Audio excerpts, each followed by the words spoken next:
ನಾನು ದರ್ಶನ್ ಅವ್ರ ವಿಷಯದಲ್ಲಿ ಯಾಕೆ ಮಾತಾಡಿದೆ ಅಂದರೆ, ನಾನು ಚೆನ್ನಾಗಾಗಬೇಕು, ಜನಗಳ ಮಧ್ಯೆ ಇರಬೇಕು, ನಮ್ಮ ಕನ್ನಡ ಸಿನಿಮಾ ರಂಗ ಚೆನ್ನಾಗಿರಬೇಕು ಅಂತ ಯೋಚನೆ ಮಾಡೋ ಮನುಷ್ಯನಲ್ಲಿ ಅವರು ಒಬ್ಬರು.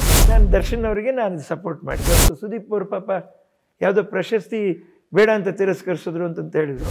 ಅಭಿನಯ ಚಕ್ರವರ್ತಿ ಅಂತಂತ ಹೇಳ್ಬಿಟ್ಟು ಅಭಿಮಾನಿಗಳಿಗೆ ಕೊಟ್ಟರು. ನೀವು ಸರ್ಕಾರವಾಗಿ ಸಪ್ರೇಟಾಗಿ ಆತನ ಗುರುತಿಸುವಂಗೆ ಯಾಕೆ ಒಂದು ಸನ್ಮಾನ ಕರೆಕ್ಟಾಗಿ ಮಾಡಿಲ್ಲ? 4 ವರ್ಷಕ್ಕೆ 3 ವರ್ಷಕ್ಕೆ ಒಂದು ಸಿನಿಮಾ ಆದಾಗ ಕಷ್ಟ. ನಾನು ದರ್ಶನ್ ಅವ್ರ ವಿಷಯದಲ್ಲಿ ಯಾಕೆ ಮಾತಾಡಿದೆ ಅಂದರೆ, ಈ ರಾಜ್ಯನ ನಂಬ್ಕೊಂಡು, ಅರ್ಥ ಆಗ್ತಾ ಇದ್ದೀರಾ, ಈ ರಾಜ್ಯನ ನಂಬ್ಕೊಂಡು, ಈ ರಾಜ್ಯದ ಜನನ ನಂಬ್ಕೊಂಡು ಕಷ್ಟಪಟ್ಟು ಒದ್ದಾಡಿ ಒಳ್ಳೆ ಒಂದು ಕತೆ ಸೆಲೆಕ್ಟ್ ಮಾಡಿ ಒಂದು ಪಿಕ್ಚರ್ ಬಿಡುಗಡೆ ಮಾಡಿ, ತಾನು ಚೆನ್ನಾಗಾಗಬೇಕು, ಜನಗಳ ಮಧ್ಯೆ ಇರಬೇಕು, ನಮ್ಮ ಕನ್ನಡ ಸಿನಿಮಾ ರಂಗ ಚೆನ್ನಾಗಿರಬೇಕು ಅಂತ ಯೋಚನೆ ಮಾಡೋ ಮನುಷ್ಯನಲ್ಲಿ ಅವರು ಒಬ್ಬರು. ಅರ್ಥ ಆಯ್ತಾ? ಹಾಗಾಗಿ ನಾನು ದರ್ಶನ್ ಅವರಿಗೆ ನಾನು ಸಪೋರ್ಟ್ ಮಾಡಿದ್ದೆ. ಅದೇ ರೀತಿ ಇವತ್ತು ಸುದೀಪ್ ಅವರು ಪಾಪ ಯಾವುದೋ ಪ್ರಶಸ್ತಿ ಬೇಡ ಅಂತ ತಿರಸ್ಕರಿಸಿದ್ರು ಅಂತಂತ ಹೇಳಿದರು. ಯಾವುದೋ ಒಂದು ಪ್ರಶಸ್ತಿ, ರಾಜ್ಯ ಪ್ರಶಸ್ತಿ ಅವ್ರಿಗೆ ಬಂದಿದ್ದೇನೋ ಬೇಡ ಅಂತ. ಯಾವಾಗಲೂ ಅವ್ರಿಗೆ ಯಾಕೆ ಅದ ನೋವು ಅಂತಂತ ಹೇಳಿದ್ರೆ, ತಾನು ಕಷ್ಟಪಟ್ಟು ಪಾತ್ರ, ಆಮೇಲೆ ಆ್ಯಕ್ಟರ್ ಆತ,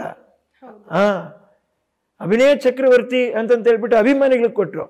ನೀವು ಸರ್ಕಾರವಾಗಿ ಸಪ್ರೇಟಾಗಿ ಆತನ ಗುರುತಿಸುವಂಗೆ ಯಾಕೆ ಒಂದು ಸನ್ಮಾನ ಕರೆಕ್ಟಾಗಿ ಮಾಡಿಲ್ಲ? ಅದು ನೋವಾಗಲ್ವ ಒಬ್ಬ ಮನುಷ್ಯನಿಗೆ?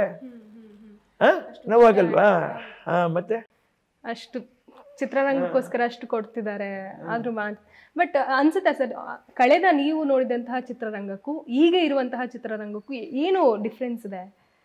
ಏನಿಲ್ಲ ಪಾಪ. ಈಗಿರುವಂತಹ ನಮ್ಮ ಉದಯೋನ್ಮುಖ ನಟರು, ಆಮೇಲೆ ಯಶಸ್ಸಿನ ಉತ್ತುಂಗದಲ್ಲಿರ್ತಕ್ಕಂಥ ಎಲ್ಲರಿಗೂ ಆ ಥರ ನಿರ್ಮಾಪಕರು ಮತ್ತೆ ಜೊತೆಲಿ ಬಂದು ನಿಂತ್ಕೊಂಡು ಅವ್ರನ್ನ ಮತ್ತೆ ಈ ಥರ ನಮ್ಮ ಅಣ್ಣವರು ಆಗಲಿ, ಅಂಬರೀಷ್ ಅವರಾಗಲಿ, ವಿಷ್ಣುವರ್ಧನ್ ಅವರಾಗಲಿ, ಪ್ರಭಾಕರ್ ಅವರಾಗಲಿ, ಶಂಕರ್ ನಾಗರ್ ಅವ್ರಿಗೆ, ಅನಂತ್ ನಾಗ್ ಅವ್ರಿಗೆ ಅಷ್ಟು ಪಾತ್ರಗಳು ಇದೆ ಇವತ್ತು ಕರ್ನಾಟಕದಲ್ಲಿ.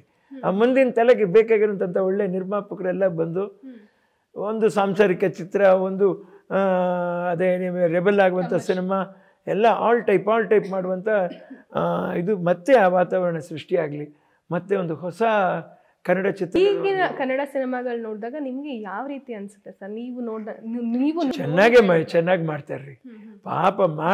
ಮಾಡೋದು ಜನಕ್ಕೆ ರೀಚೇ ಆಗ್ತಾ ಇಲ್ಲ ಪಾಪ, ನೋವಾಗತ್ತೆ. ನಾನು ಎಷ್ಟೋ ಸರಿ ರಾತ್ರಿ ಕೂತ್ಕೊಂಡು OTT ಅಲ್ಲಿ ಚೆನ್ನಾಗಿ ಓಡಿರುತ್ತೆ, ಥಿಯೇಟರ್ ಅಲ್ಲಿ ಚೆನ್ನಾಗಿ ಓಡಿರಲ್ಲ, ಏನೋ ಒಂದು ಆಸೆ ಇಟ್ಕೊಂಡು ಮಾಡಿರ್ತಾರೆ ಪಾಪ. ಅಯ್ಯೋ ದೇವ್ರೆ, ಇಲ್ಲೊಬ್ಬ ಹುಡುಗ ಇದ್ದಾನೆ ಪಾಪ, ಅವ್ನು ಮುತ್ತು ಅಂತ ನನ್ನ ಜೊತೆಲಿ, ಯಾವುದೋ ಅದು ಅಮರಾವತಿ ಪೊಲೀಸ್ ಸ್ಟೇಷನ್ ಒಂದು ಸಣ್ಣ ಪಾತ್ರ ಮಾಡಿದ್ದೇನೆ ಪಾಪ ಹುಡುಗ. ಅವ್ನು ಎಷ್ಟು ಆಸೆ ಇರೋದು, ಅವ್ರ ಅಪ್ಪ ಅಮ್ಮ ನಮ್ಮ ಹತ್ರ ಕಳಿಸಿದ್ದಾರೆ.